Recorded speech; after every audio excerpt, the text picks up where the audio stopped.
একটু আমরা 5 তারিখের পরে থেকে একটু আমরা কম দেখতে পাচ্ছি, অথবা কেউ আমাদেরকে বিপদগামী করার চেষ্টা করতেছে। এটা কোনো দল হতে পারে, কোনো গোষ্ঠী বা সংগঠন হতে পারে।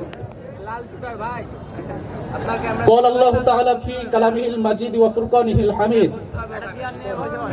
يا أيها الذين آمنوا إن جاءكم فاسق بنبأ فتبينوا أن تصيبكم قوما بجهالة فتصبحوا على ما فعلتم نادمين صدق الله العظيم। আল্লাহ পাক কোরআনে বলেছেন, যখন কোন দুষ্কৃতিকারী তোমাদের নিকট কোন খবর নিয়ে আসে তোমরা সেই খবরের ব্যাপারে যাচাই করো, নতুবা তোমরা তোমাদের কর্মকাণ্ডের জন্য অনুতপ্ত হতে পারো। 5 তারিখের পরে আমরা দেখেছি কিছু বিপদগামী আমাদের ভিতরে আসলেই কিছু খবর নিয়ে আসতেছে। এই খবরগুলা কেমন আপনারা সবাই অবগত আছেন।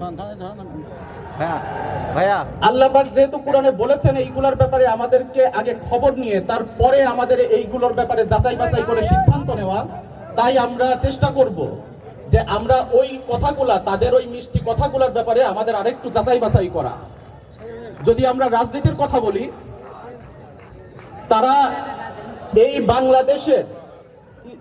এই বাংলাদেশের প্রথম রাষ্ট্রপতি শহীদ প্রেসিডেন্ট জিয়াউর রহমানের অর্ধাঙ্গিনী, আমাদের সাবেক 3 বারের প্রধানমন্ত্রী, তার মৃত্যু নিয়ে রাজনীতি করতে একটা দল ভুলে নাই।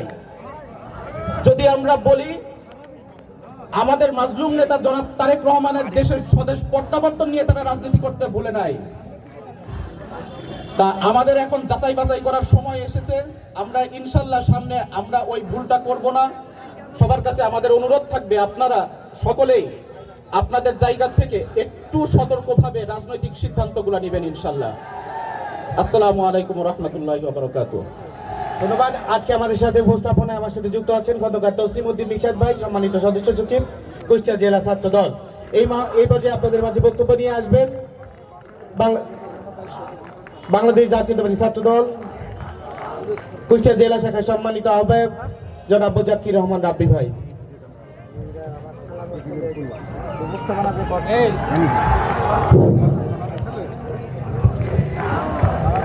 সম্মানিত উপস্থিতি, আমাদের মাঝে ভেড়ামারা পৌর ছাত্র দলের পক্ষ থেকে বিশাল বড় একটি মিছিল এসে উপস্থিত হয়েছে। আমরা সবাই করতালির মাধ্যমে তাদেরকে শুভেচ্ছা জানাই। ভেড়ামারা পৌর ছাত্র দল সবাই সুশৃঙ্খল ভাবে চেয়ারে বসে যান।